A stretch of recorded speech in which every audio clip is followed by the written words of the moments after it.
Dit is 'n groot voorreg en baie welkom om saam met jou op hierdie oggend ook saam die Here se woord oop te slaan. Ons hierdie sterk tema van om bly te wees. God kom julle red, en ons teksgedeelte is Jesaja 35 en ons lees daardie hele gedeelte vers 1 tot 10. Die woestyn, die dorland sal jubel, die droë wêreld sal juig, oortrek met afodille. Hy sal in volle bloei staan, hy sal juig en sing, hy sal die pragt van die Libanon hê, die skoonheid van Karmel en Saron. Israel sal die mag van die Here sien, die koninklike mag van ons God. Bemoedig die wie se hande slap hang, help die wie se knieë knik.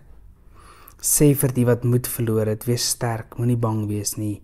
Julle God is hier. Wees sterk, moenie bang wees nie. Julle God is hier. Hy kom om wraak te neem, om julle vyande te straf.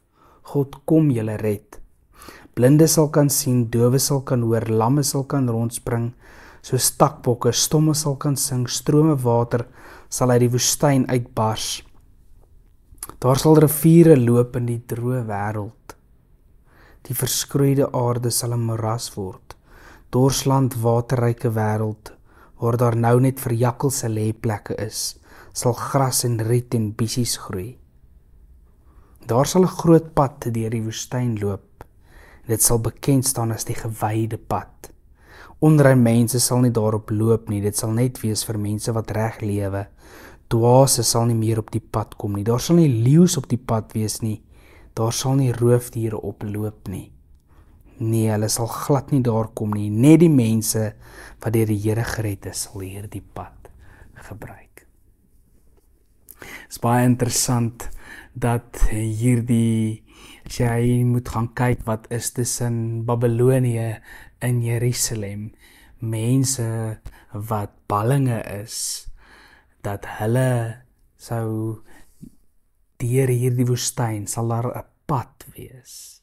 Hierdie pad wat eintlik tussen hierdie twee punte net wildernis is, en dat jy nie 'n reguit pad kan loop nie, maar dat jy amper deur hierdie woestyn amper rondom die lewensaar, die vrugbare gedeelte daar waar die rivier is, daar beweeg en rondom dit beweeg jy met jou roete daar volgens inspan. En as dit hierdie sterk beeld van hierdie pad, amper hierdie snelweg, en daar's nie in daardie wêreld is daar nie so 'n breë pad of 'n snelweg nie.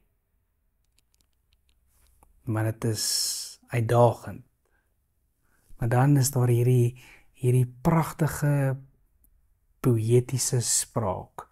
Dit is baie belangrik om hierdie beeldspraak of hierdie poësie ook in hierdie gedeelte te sien. Die profeet Jesaja is vol van hierdie poëtiese beelde en kleurryke teks. Vers 8, daar sal 'n groot pad deur die woestyn loop en dit sal bekend staan as die gewyde pad.